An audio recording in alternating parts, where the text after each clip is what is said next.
Shut up! The Footy's on Triple M! This is a Triple M Footy news update. This is massive, this story. Got a little exclusive. With Tom Browne. That's right, it's time for a news update with Tommy Browne here on Triple M Footy. My name's Rudy. I've tracked Tommy to the studio. I think it's fair to say we're going to be Saints heavy today, Tommy. Yeah, Thursday night football, if you lose by 86 points despite their injuries in the 5-day break, you're in the gun for at least a couple of days. The Saints will be hoping someone else takes the spotlight this weekend, perhaps Collingwood. But it was a big night for St Kilda last night. Big night for Richmond. They've hit their straps. It looks like 86-point winners. From St Kilda's perspective, some big talking points. I'll start with Brett Ratner. I was at the press conference post-game. He emphasised that Brad Hill won't be dropped. I think Mick Malthouse suggested Brad Hill should be dropped this morning. And he says it's a bit like snakes and ladders at St Kilda at the moment. It's sort of one step forward and 3 steps back, and they find themselves in a pretty precarious situation. Yes, they. A lot of the chat's been about the lack of effort, but I feel St Kilda sort of want to highlight a lack of personnel. Yeah, so the lack of effort. I mean, there was a stat I think Fox showed at one stage where it was 21-1 clearances in Richmond's favour between about the 18-minute mark of the second quarter and the 25-minute mark of the third quarter, give or take. Just check those times, but. So obviously that was discussed, and it was sort of described as insipid. I asked Brett Ratton about that last night, but I think he was more concerned about getting smashed around the clearances, and I think the Saints are worried that the injuries are taking their toll. So if you go through these injuries in terms of guys that would be in their best starting 22, Gresham, Jones, Ryder, Marshall, Geary, Patton, even Hanbury and Frawley, I think they'd planned to be in their best 22. And I think St Kilda feel it's forcing them to play some guys that perhaps they didn't anticipate they'd be playing at this stage of the season. And I don't think St Kilda think it's an effort issue. I think they think it's partly a personnel issue.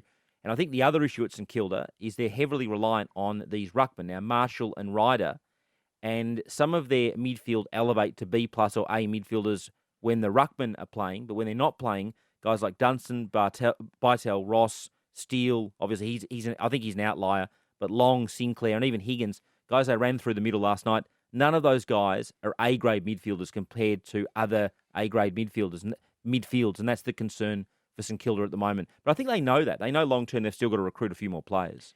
Yep, they sure do, and it'd be helpful if the guys they did recruit, if they were getting a little more production out of, say, Brad Hill is one of them. Dan Hanbury obviously can't get on the park. Brad Hill is the big chat, really. But like you said, Ratton was pretty... He backed him last night. He said he won't drop him. I don't think he can really afford to drop him. And Brad Hill was always the finisher. He was never really brought into as the grunt player on the inside, in my opinion. I think there'll be some discussion about whether the hub last year was an outlier that year for St Kilda. They were up in Noosa. They were very happy in Noosa. They were well performing there. And I think they sort of had the rub of the green from a Queensland sort of hub perspective. So they might have to shake off whether that was a bit of an aberration. Obviously, we've discussed the impact of these injuries, and there's also obviously now going to be discussion about whether they can even make the finals. They've got Port, Hawthorn, the Gold Coast, Bulldogs, and Geelong coming up. I think they've also got 6 or 7 or so interstate trips this year, so they're no guarantee to make the finals, and that would be bitterly disappointing for St Kilda. There's no excuses in this business. 86-point loss. St Kilda to progress, can't necessarily worry about injuries. I know they're a valid excuse, but at some point, to change the culture of the club, you've got to start winning and be more competitive in those types of matches. Well, yeah, especially when you've clearly recruited for the current time as well. They're not in a rebuild, are they? They're looking to go now. Yeah. It's hard asking Brett Ratton difficult questions post-game because I absolutely love him and I'm convinced he's a very, very good coach. Having said that, it was a tough press conference last night and they'll keep coming up if you keep losing by 86 points. Yes, 86 points it's the number of the day, 86. Speaking of the Saints, you've got an update for me on one of their stars with a contract and another star of the comp. Yeah, Billings is out of contract. I think there's some negotiations going on in the background there between St Kilda and his manager, Paul Connors. I think at this stage, Billings wants big money. He's been on big money, relatively big money for some time now. I think St Kilda now have probably got a situation where there's quite a lot of guys that want reasonable money. So they're just working through that. I don't think anything's close there at the moment. And on Patrick Cripps, Kane Little, the Blues CEO, came out, I think, Sunday week ago and suggested that contract is close. I don't think it's as close as Carlton are letting on. Now, just watch that the next couple of weeks. We sort of thought that a deal was imminent, like 1 or 2 weeks away. I don't think it's that close as my information. Not suggesting there's necessarily any problems, but it's not that close. Do you know what the hold-up is? No. Okay.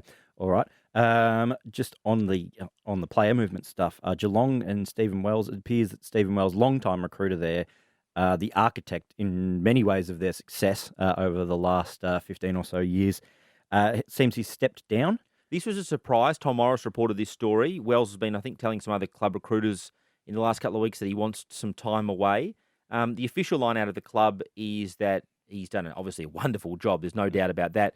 But just during COVID last year, he sort of started to enjoy life outside of football, which you do when you're not sort of at games week in, week out, checking on talent. And he might step away from it. I think Geelong hoped that he'd still retain some type of recruiting role. Andrew Mackey and Selwood, Scott's at Collingwood. I think it's Troy Selwood. Troy, yeah. Yeah, they're going to do it together in the meantime and probably going forward. So they're well, placed there in terms of a succession plan. One source suggested to me that Chris Scott and Wellesley, perhaps in the end, didn't see eye to eye as much as they used to. Chris Scott runs a pretty tight ship, so I'd be surprised if that's the case. But, he's been there for a long time and, maybe he just wants to do something else. Yeah, and I tell you, putting my Geelong fan hat on, I would imagine that they should put up a big statue of Stephen Wells at Cardinia Park and pop a blonde wig on it because the man deserves it. He's a legend. They paid a lot, though, for Cameron. I don't think there's any lingering issues there. Cameron's only been there for 4 weeks. He hasn't played at all yet. Mm-hmm.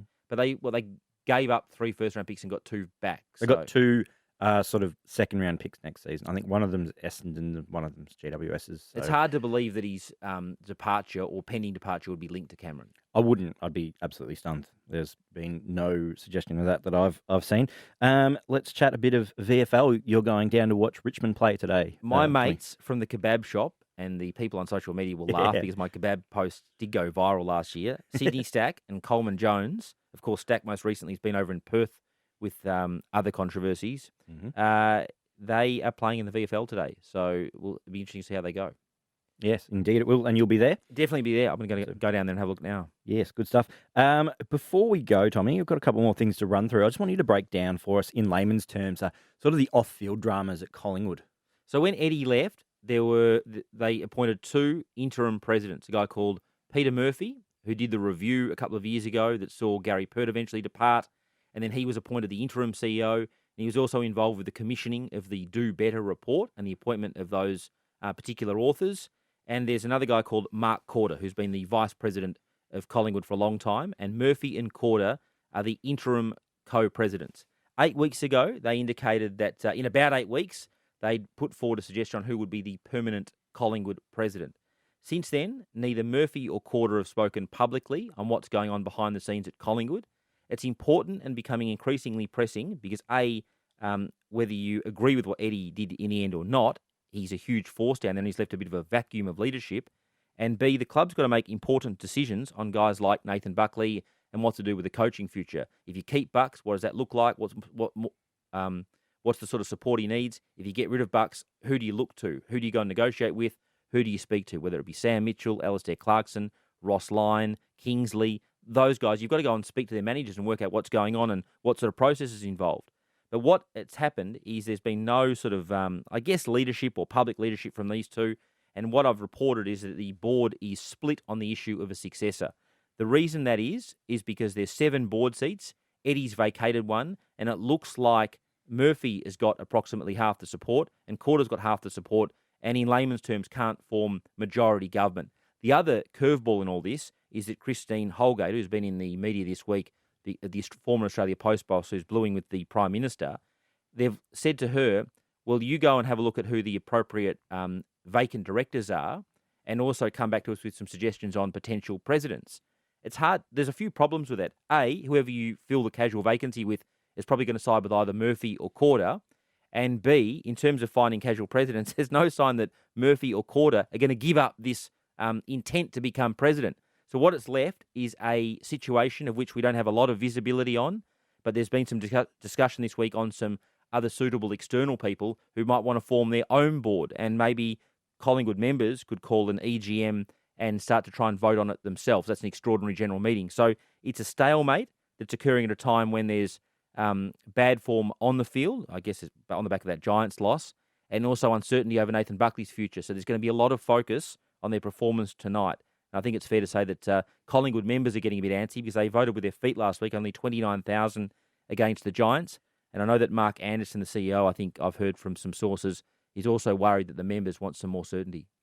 Yeah, very interesting times at Collingwood. So to break it down, they've got a hung parliament 2010 style, and they need a Rob Oakshott type to An come independent. to come in and throw his weight behind one or the other. Yeah, it's a long time ago. It's a bit like that. The Julia Gillard times, isn't it? And whether someone else rides in from the sunset to try and sort it all out and unify all the factions, because Collingwood had all this factional stuff years ago before Eddie, and it took someone of Eddie's sort of personality to unite it all. And as soon as you take that out of the room, it's as flat as a tack down there. Yeah, it's they're a big watch, aren't they? This year, Collingwood, plenty going on. Speaking of Bucks, big weekend for him. It's fair to say they badly needed a win tonight against West Coast. But who else is it a big weekend for, Tommy? So big night tonight for Bucks, and I want to see the response from guys like DeGoey and also Roughhead and Grundy, who you sort of hear are a little bit antsy about what's going on at Collingwood. I think Tom Morris reported that earlier this week. So see how those guys go tonight. I don't think Bucks and DeGoey are on the world's best terms. Nothing wrong with it, but I've just heard this, a little bit of friction. Yep. Yeah, correct. And big weekend for the Bombers. Obviously, they're going to face Joe Danaher. It'll be interesting to see if Essendon's run of good form can continue. They almost knocked off Sydney last week. And I think a big weekend for the Blues as well. It'll be really interesting to see how they perform tomorrow. Their injury list is a huge concern, and I think members are a bit antsy about that too.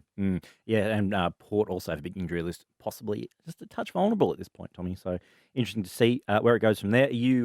What's your weekend in footy look like, mate? So no Friday night footy tonight because it's over in Perth, and I think our broadcast, the game starts at 8:10, so I won't do the debate pre-game. Yep. I'm on Sunday footy. My news update, I think, goes here at around 12, and obviously at halftime on the coverage. So I'll be madly chasing stories. And I think I've got tomorrow off, mate. So lovely. Spend a bit of time with the young fella. Yes, Henry and Tara. Lovely and stuff. We've got all sorts of jobs to do at home. The list grows during the week. Can imagine it A does bloke with the this newborn, morning mate. upset that we left the recycling bin out the back, brought it around the front. So that'll be the first thing I'll do tomorrow morning, relocate the recycling bin. Now that's real domestic home life area. They rang the buzzer and there's no one at the front door and they brought it around the street. Oh, whoever that person is. That's real passive-aggressive neighbour stuff. I love it. But yeah, stay tuned to Triple M Footy all over the weekend. We've got, obviously, the massive game tonight, West Coast Collingwood, calling pretty much every game of the round, including the AFLW Grand Final tomorrow. So listen to us wherever you want to listen to us, wherever you can listen to us. Keep clicking back to the Triple M Footy socials, and we'll see you next time.